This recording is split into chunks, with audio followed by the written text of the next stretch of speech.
Welcome to the Michael Singer podcast, presented by Sounds True, in partnership with Shanti Publications. For more information about Michael Singer's work, access to all prior episodes, and information about upcoming releases, we invite you to join us at michaelsingerpodcast.com.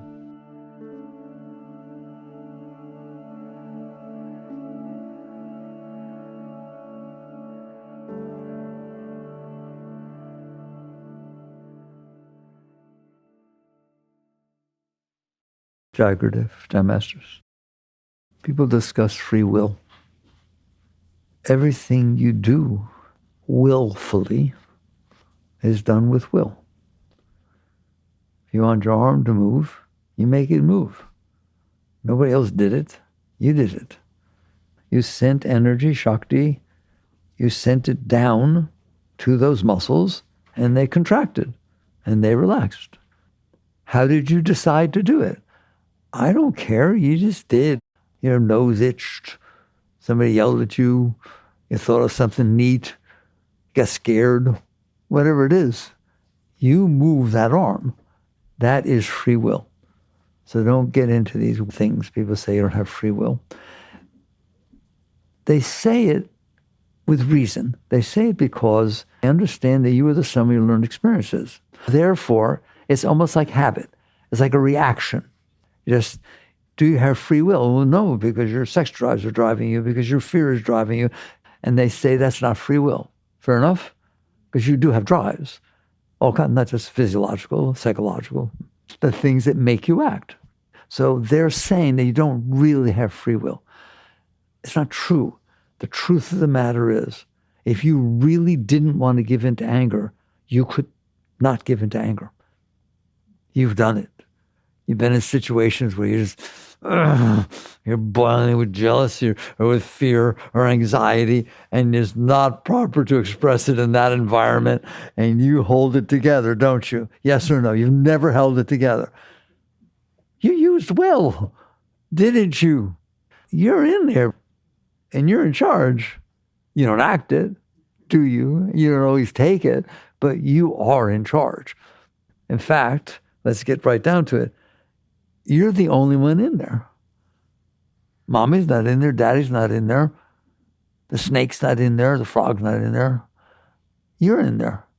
Oh, I should start by asking, are you in there? How do you know? Don't even bother answering.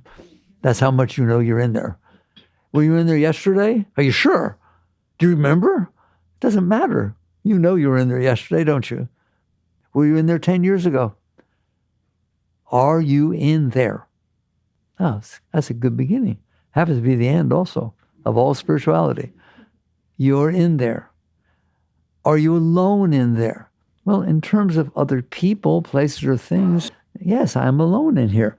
In terms of the fact that there are multiple layers of my being. One is out here. It's called a physical body. Have you got one? How do you know? Okay, it lets you know. You know you got one. Okay, if I stick a pin in, stop it. Okay, you in there experience your physical body, and you in there have the ability to control your physical body. It's still you in there. You're in there. You're this centered being, but you don't stay centered, but you are in there, and you react to the body, and you express through the body. Okay? Is that your only experience of being in there? Your body things, expressing through your body and experiencing through your body.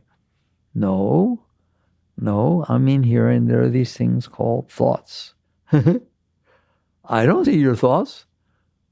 She doesn't see your thoughts. How do you know there's thoughts? Are you sure there's thoughts? There are thoughts in there. Can they bother you? Can you have bothersome thoughts? Can you have nice thoughts? Can you have thoughts of all kinds of flavors and shapes and sizes and calm and tumultuous and bothersome and nice? There are these things called thoughts. And you know they are. Why? How do you know they're there? Because you experience them. How do you know your body's there? Because you experience it. You in there experience your thoughts. I send you home with some homework. It's just as easy, every question so far, right? But you might have to contemplate it. Is it the same you in there that notices the thoughts as the you in there that notices what comes in through your eyes or what you feel in your body? And it shouldn't be hard because there's just one of you in there. You are experiencing what's coming in through your senses, yes or no. Who is? You are. I should have done it slower with the different senses, right? Do you in there receive what's coming in through your eyes? Are you sure? Are you in there receive what's coming through your ears? Is it the same you? Of course it is. They don't have to talk to each other. They have to communicate. It's coming back to the same, I'm a computer guy, end user. There's an end user back there. Yes, there's vocal, and yes, there's voice recognition, and yes, there's visual, and yes, there's optics. Right. But guess what? It's the same you experiencing all of those. That's you in there. They have a name for the you in there. Ready? The self. No, the self is some spiritual. No, it's not. It's saying you, the real you, who's actually in there all the time. Are you in there all the time? When you get angry, when anger takes over you and you're screaming and yelling, are you in there? You're experiencing everything?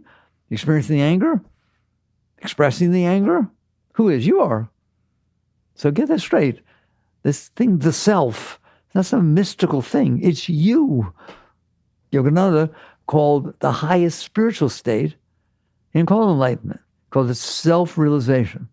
The more you grow on this path, the more you realize you're always in there, but are you always aware that you're the one that's in there? No. Why? You're in there because you get lost in your thoughts. Can you get lost in your thoughts and then come back and realize you were lost in your thoughts? Yes or no?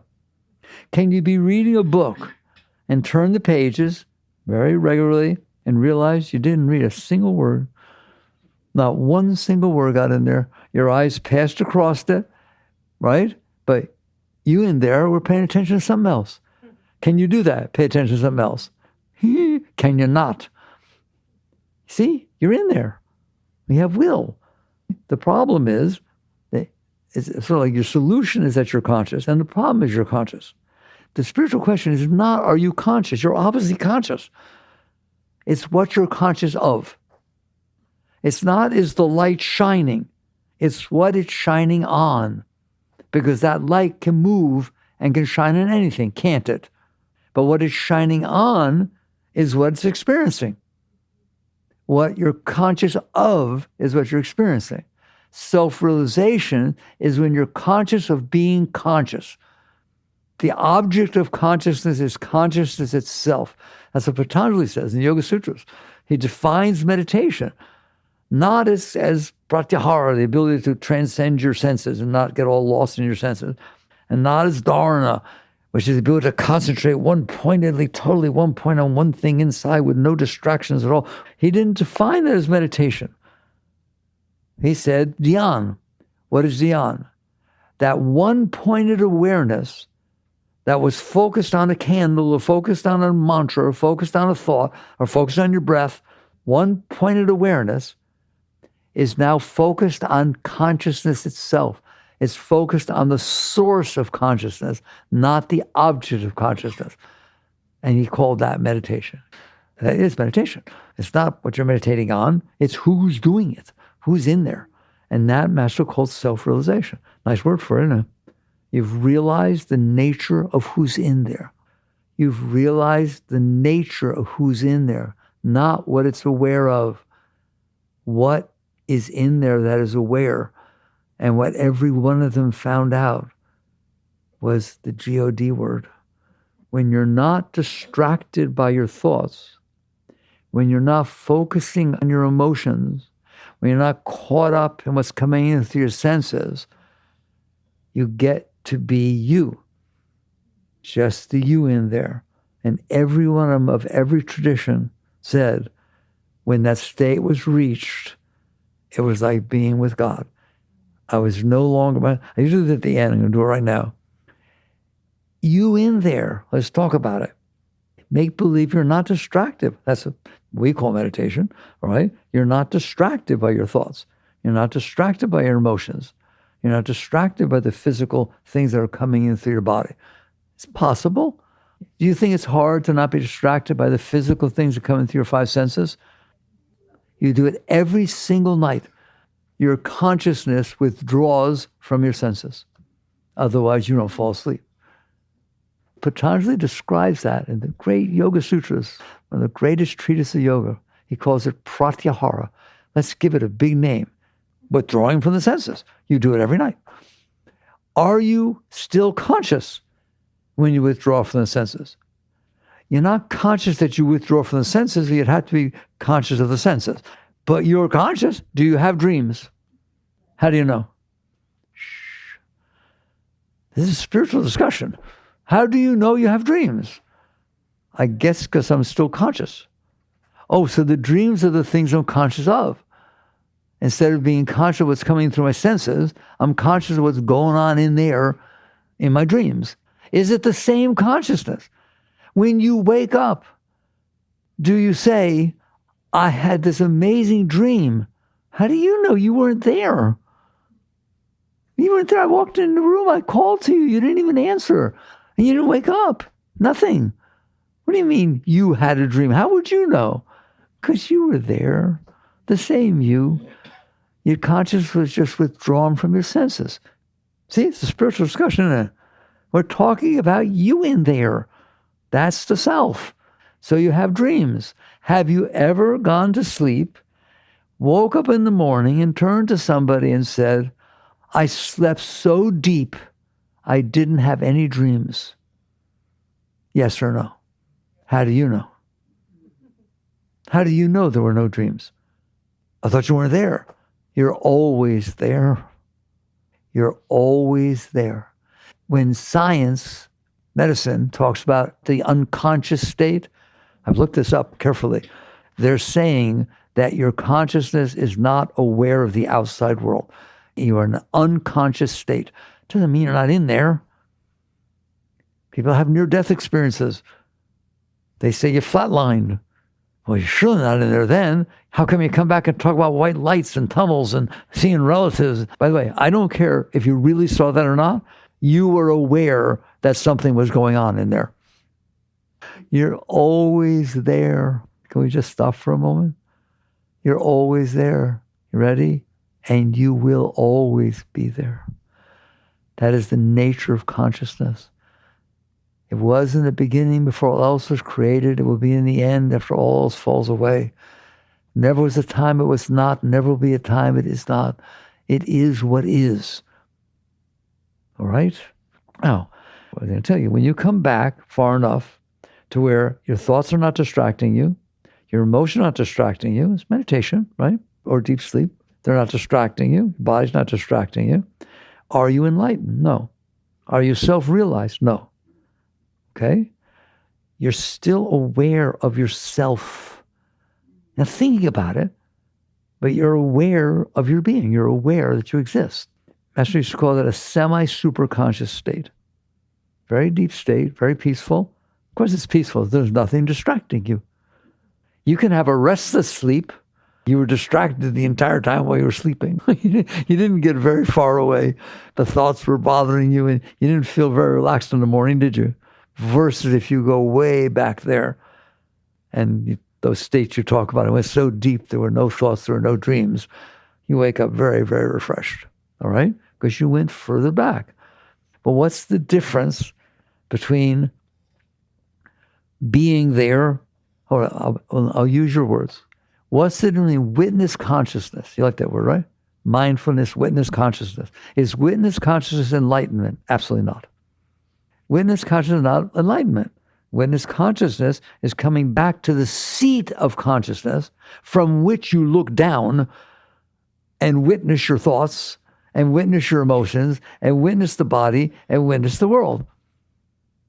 Most people can't even do that. Why? Because they're so distracted by their thoughts and so distracted by their emotions and distracted by the world that they don't get back to witness consciousness. People always say, you don't learn anything. You realize that you always knew it.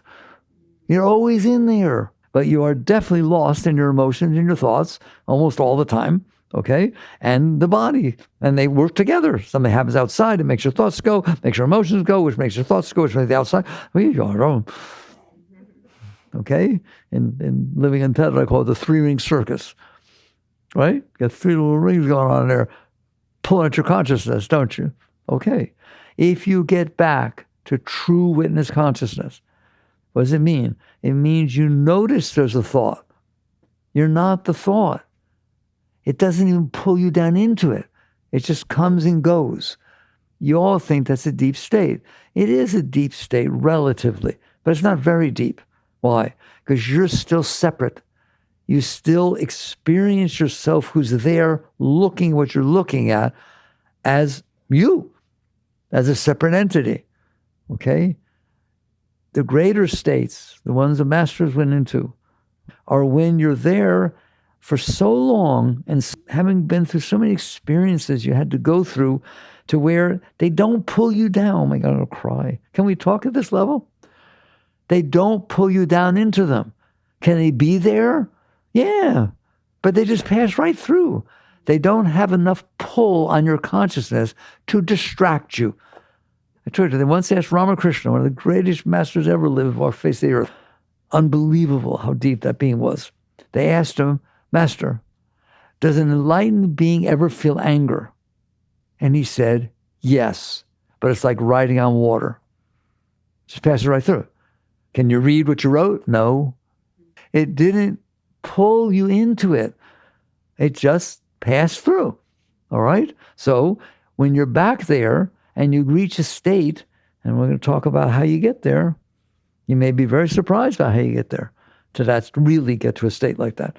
But if you're back there and things, things are coming through the eyes, things coming through the ears, maybe a thought's being created, maybe emotion comes up and goes, but it doesn't pull you into it.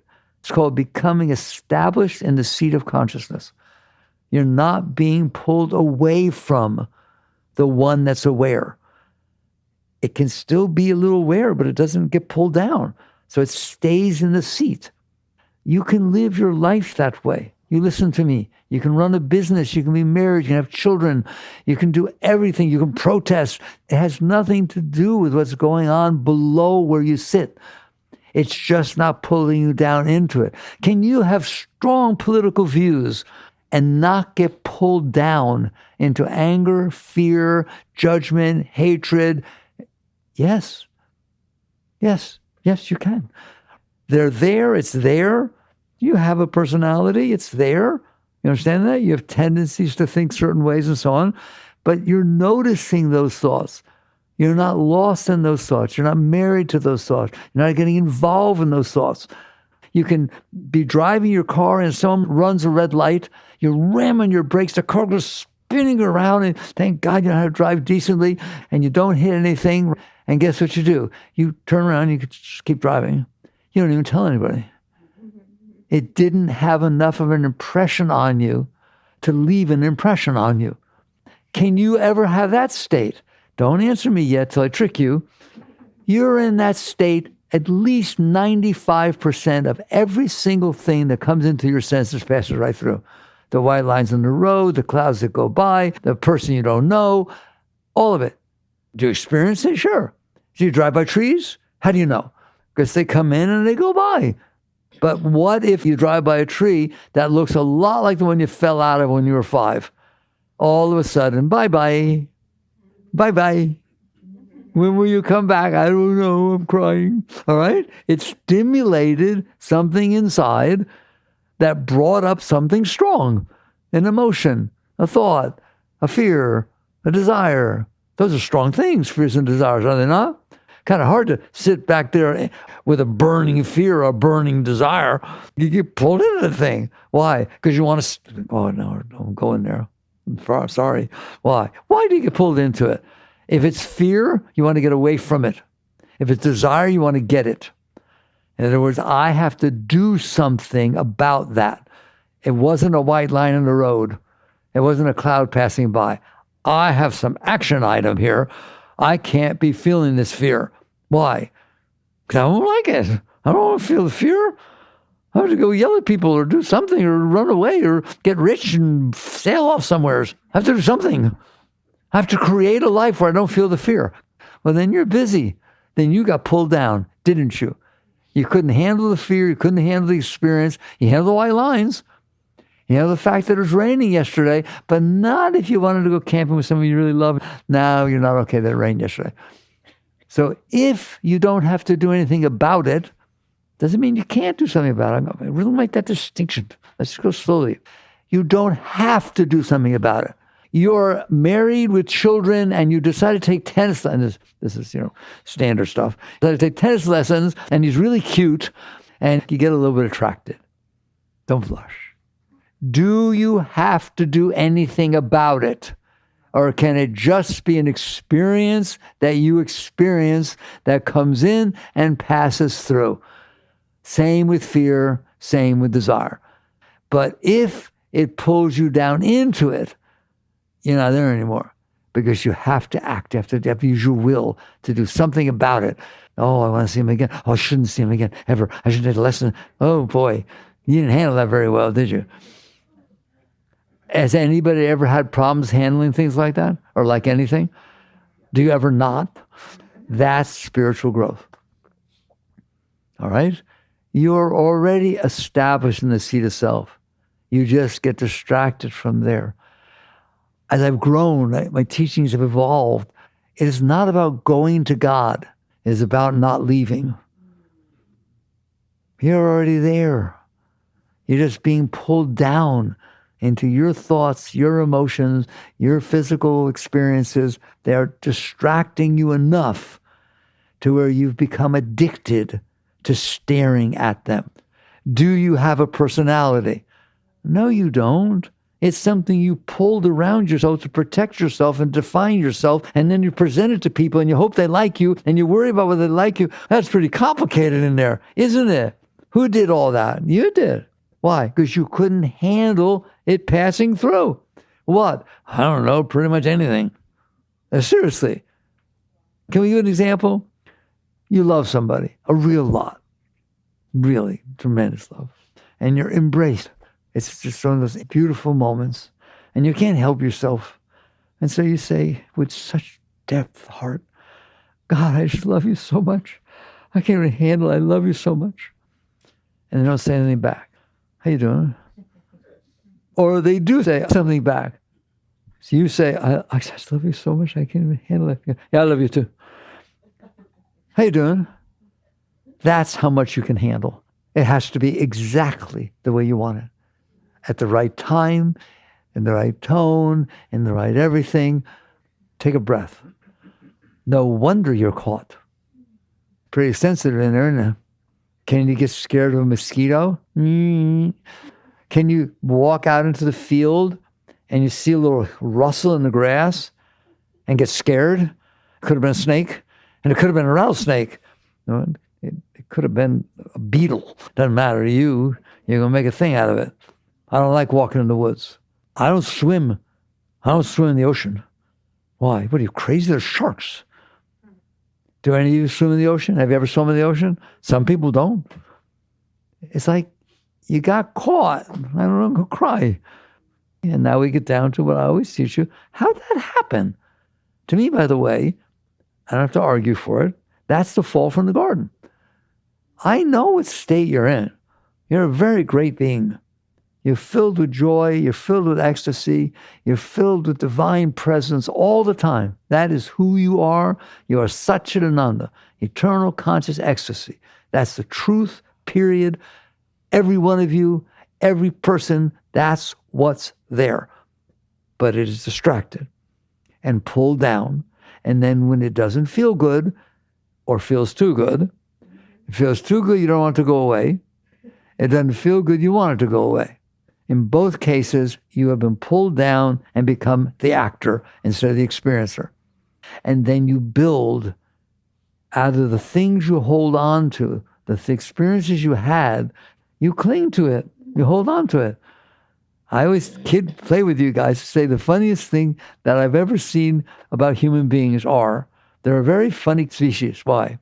If something really, really, really, really bothers them, but it only lasted for a few minutes, they keep it forever. Don't they? You will always remember that almost accident. You will always remember what somebody said that hurt you so much.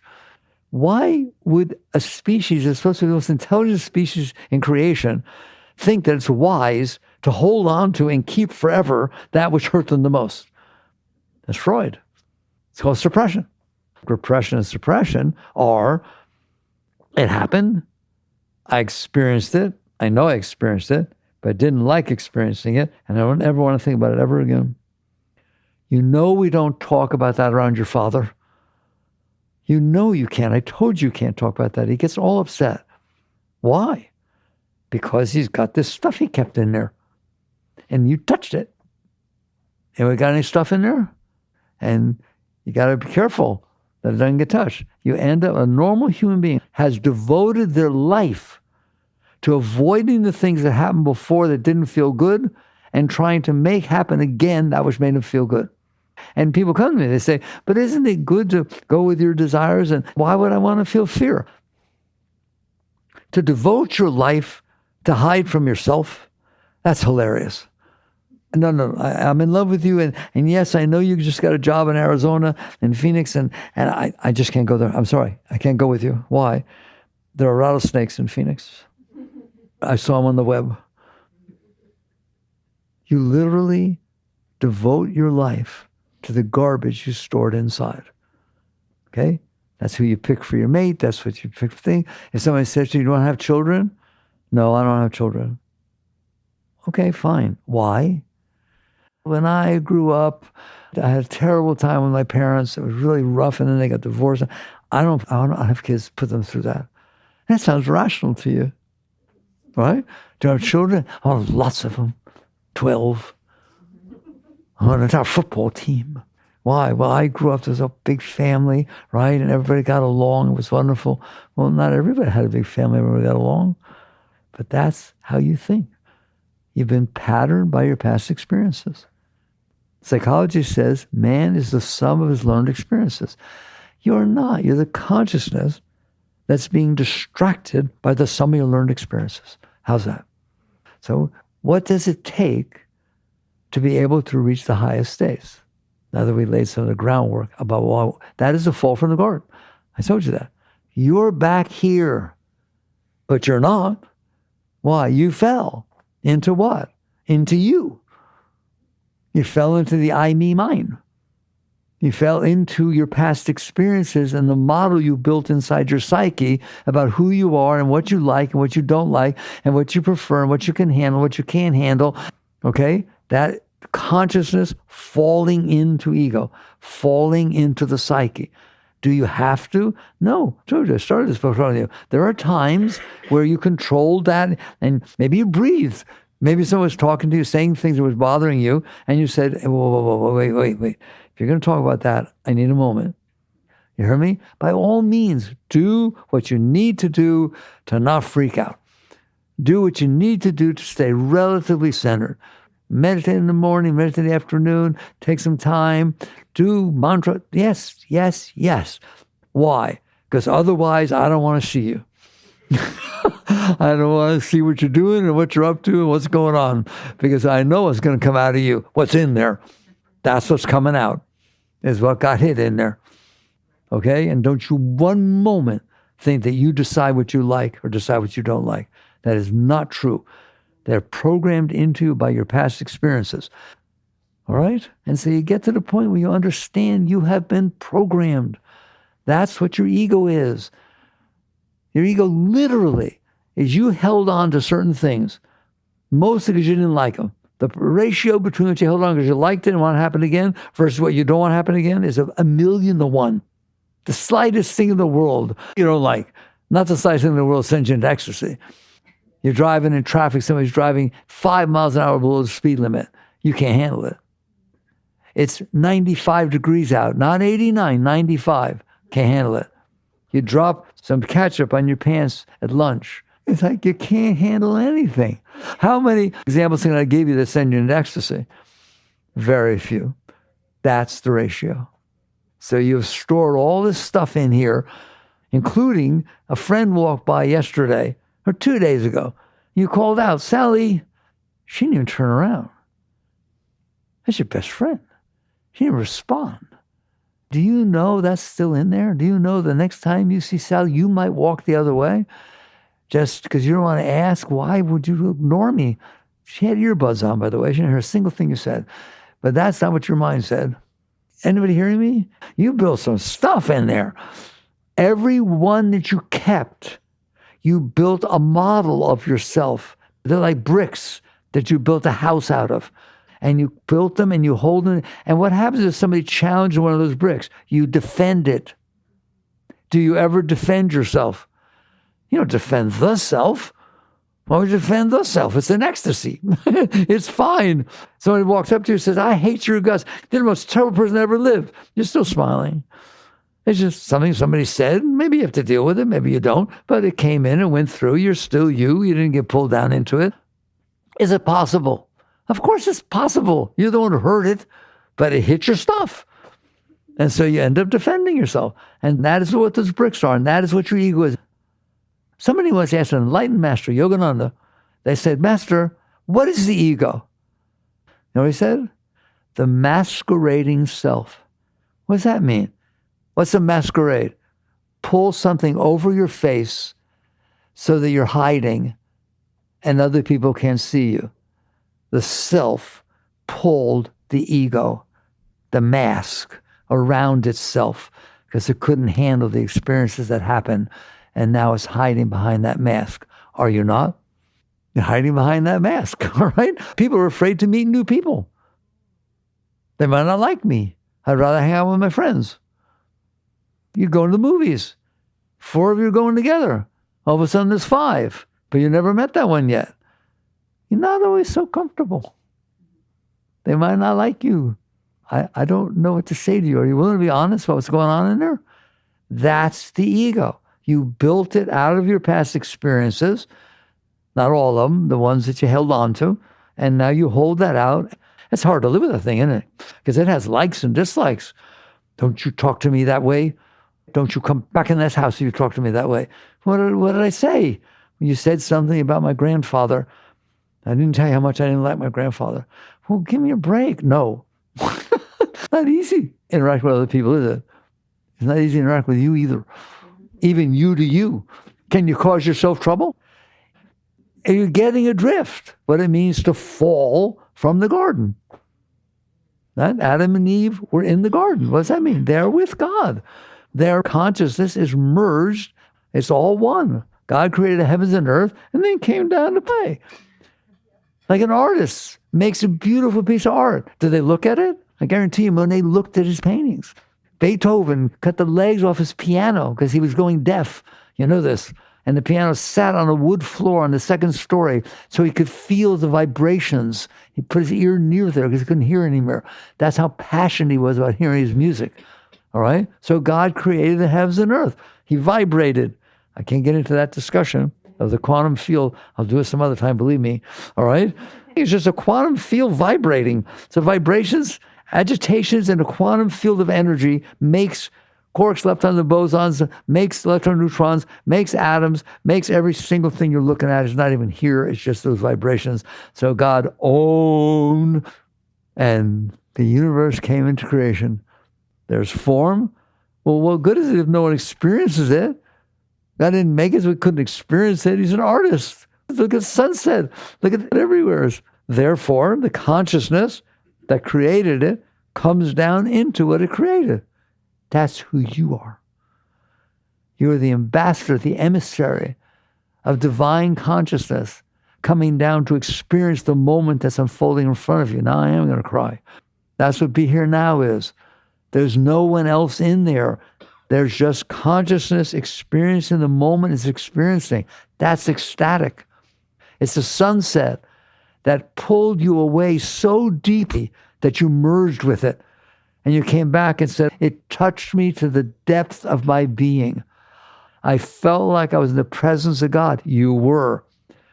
Because what is the depth of your being? It pulled you back to where that garbage wasn't in the way. And the experiencer and the experience became one. That's a very spiritual state. You've heard that, all right? So basically, that's what's happening. Is God created heaven and earth and he's experiencing it. Isn't it fun? No, it's scary. Why? Because you stored everything. You didn't let it come and go. You built a model of yourself inside and you said, this is who I am. This is what I want. This is what I don't want. This is what I like, what I don't like, and don't do what I don't like. And do what I do like a lot. Do more, please. You hear me? And now you're busy, really busy. Busy experiencing God? No. Busy being me. This thing I made up, made out of all the garbage that I was unable to handle. Your ego is made up of what you couldn't handle. How you like that? Your ego, that thing in there that talks to you all the time, and that old Michigas in there, right, is made up of what you couldn't handle in the past. You built these things, you built this walls, you built this, and now you defend it. And the worst part of it, and you don't see it as the worst part, and you don't like when I talk about it, is that you now go outside. You don't have into here. You go out there to try to manipulate the world that's unfolding in front of you so it be the way that your inner state wants it to be. And you're serious about it. And if I sit there and teach, let go. No, I let go. I get what I want. Well, go attract to yourself what you want. Hope you're having fun. Because it's not about getting what you want. It's not about avoiding what you don't want. It's about being able to handle everything. It's all the same. It's just God's creation. It's just life expressing itself, coming in. Sometimes it's sad, sometimes it's happy, sometimes it's dark, sometimes it's light, sometimes it's death, sometimes it's a birth, sometimes it's war, sometimes it's peace. For everything, there's a season of time, for every purpose under heaven. That's some deep stuff. That came from Ecclesiastes, right? That's God, not God of your mind. Every one of you has a God. What? The one that makes God the way I want it to be. And the one that doesn't ever make it the way I don't want it to be. Okay, so get busy. When the truth is, the deep teachings are, and you get back there. I'm taking you back again. So now you're back there. Say you can handle everything that's unfolding. All right? Eventually, and this is big eventually, you can handle it so deeply that it doesn't distract you. You still experience it, but it doesn't distract you. It doesn't pull you out of your state. Who said there was a state like that inside, that no matter what happens, you're always okay? I think it was Christ. Man does not live by bread alone, but by every word that leaveth the mouth of the Father. That's the Shakti flow. Inside is always feeding you. You don't live off the outside world stimulating you. Yes, there's nice feelings, and yes, people can be real nice to you and say nice things to you, and yes, you can go look at pretty things. Yes, the outside world can come in sometimes, not very often, and hit you just right based on your past experiences, that you're open and you feel joy, and you also feel pain, all right? Christ said, that's the bread. The outside world is the bread alone. Man does not live by bread alone, but by every word that leaveth the mouth of God. All right. That's what the masters are teaching you. That's what it talks about. That's meditation. That's everything. You are inside. So the deep teachings are that you're capable of staying back there, period, no matter what. But you're pulled out. You're pulled out because you built all this stuff. And everyone, that what turns her on, turns somebody else off, yes or no? That which turned you on turns somebody else off. You ready? Let's get more personal. That which turned you off yesterday can turn you on today. That's what turned you off an hour ago can turn you on right now. That which turned you off one sentence ago that somebody said can take you from turned on to turned off, or turned off to turned on. Wow, are we in trouble? And now all you do is, instead of waking up to realize what's going on, which I just spent an hour talking to you about, I hope you get it, you go out there and try to manipulate the world so nobody says what you don't want to hear and says what you do want to hear and acts the way you want them to act and be the way you expected. I like that. That's one of my favorite sentences, right? I can't believe you did that. I would have never done that. Of course not. You've had totally different experiences than me. There's a totally different mindset going on in there. What do you think, I'm you? And you do say that to people. You understand that? And you do expect them to be the way you want them to be. I didn't get married so you'd be the way I don't want you to be. You signed a license here. You're supposed to be the way I want you to be. All right? The question is, you want to know what a real relationship is? You're not having a relationship with yourself, you have a relationship with the other person. You know how rare that is? You expect the other person to be the way you want them to be. Then have a relationship with yourself. Get a mirror. Talk to yourself. A real relationship is, what I got going on in here, I don't even tell anybody. What I got going on in here, you don't have going on in there. That's the truth, isn't it? You do not have going on in there what I have going on in here. And you never will. But we spend a lot of time together. We make sure we have our lunches together. Yeah, okay, still he goes to work, she goes to work, so you stay home. So can he leave in a good mood and come back in a bad one? Yeah, the sum of your learned experiences. That other person is not like you and they will not be like you, and you should not expect them to be like you. And if you do, you will never, ever have a decent relationship. As opposed to, that's how I look at it, there's 8.3 billion people on the planet Earth. I get to know this one. The one you live with, I get to know that one. Is that okay? Yeah, it's exciting. Well, I don't know how they're going to be. They'll be the way they are. They'll be the sum of their learned experiences. Can they learn to be higher than the sum of learned experiences? Yes, that'd be very nice. I hope sometimes you feel angry, you let it go. But that's your business. And I don't expect anything. I'm telling you, a real relationship is, okay, ready? I would like to transcend myself. That is what I devoted my life to, letting go of myself. You devoted your life to letting go of yourself. I'm here to help, support, create an environment where you feel safer doing that, and I feel safer doing that, and we can kind of go through what we need to go through and handle it, and raise each other, not try to make the other person be who you want them to be. Help them, whatever they're going through. That's where my head's at. I love you so much that I want to create an environment where you can liberate yourself from yourself. And if you do that for me also, holy mackerel, that's a very rare, very beautiful relationship. You understand that, okay? And if somebody does something that hurts you, right, the first thing you do is handle it. Yes, it hurt. I have to tell you, right? It hurt, okay? And what can I do to help the situation? Not what can I do to make it not hurt? What can I do to take care of myself? So you're seeing what it means. And I haven't done that final step I keep promising to do, all right? Is, okay, now you're back there. Eventually you're back there, that's all. You're establishing the seat of self. You can handle whatever's happening. You can handle it. Doesn't mean things don't happen.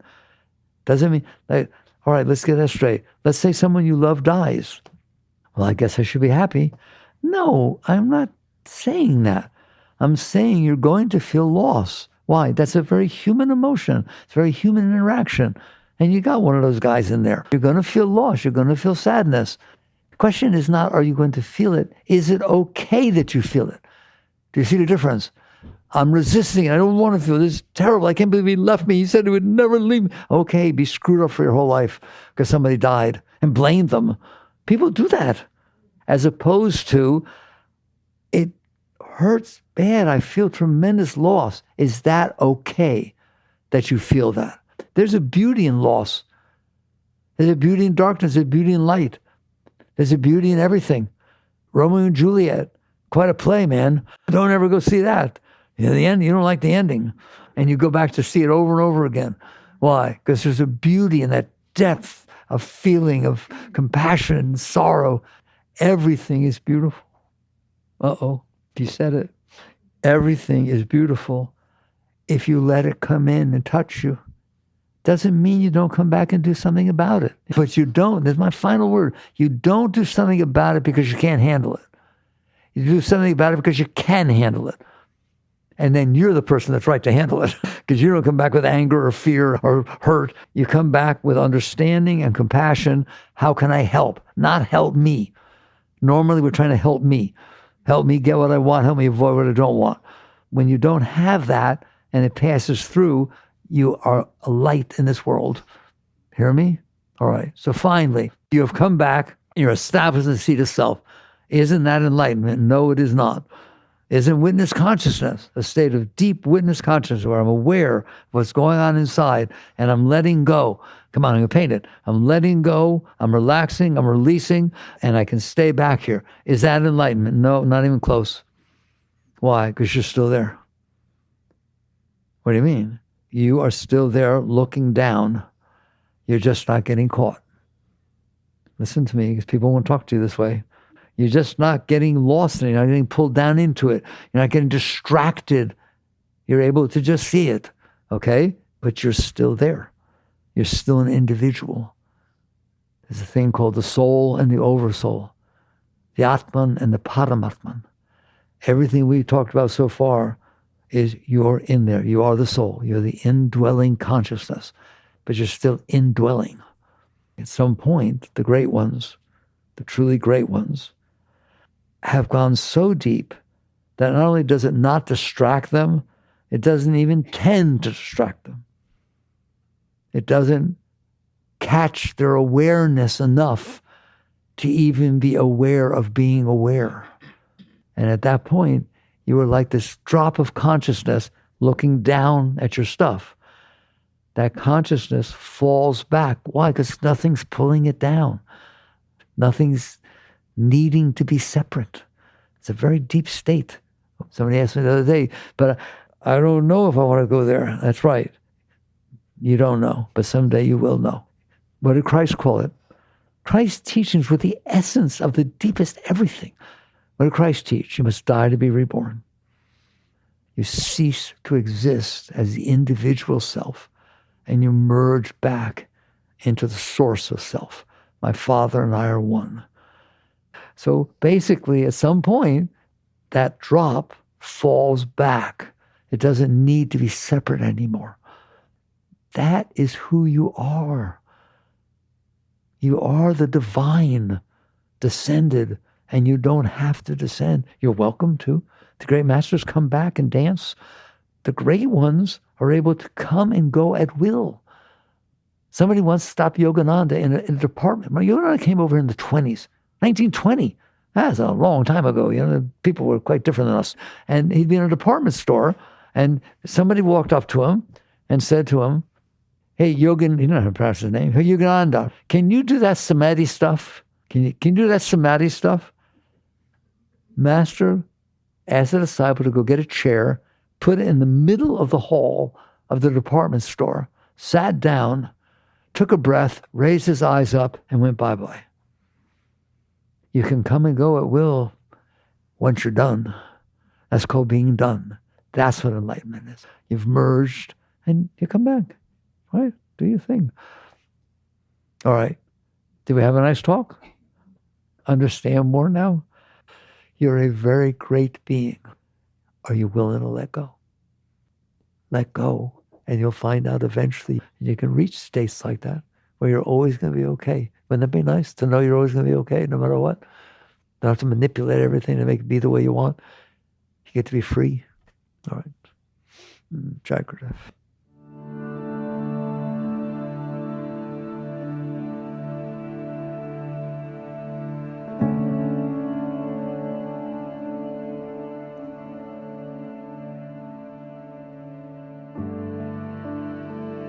You've been listening to the Michael Singer Podcast, produced by Sounds True in partnership with Shanti Publications. For more information on Michael's body of work and all back episodes, please join us at michaelsingerpodcast.com. Thanks so much for listening. Sounds True, waking up the world.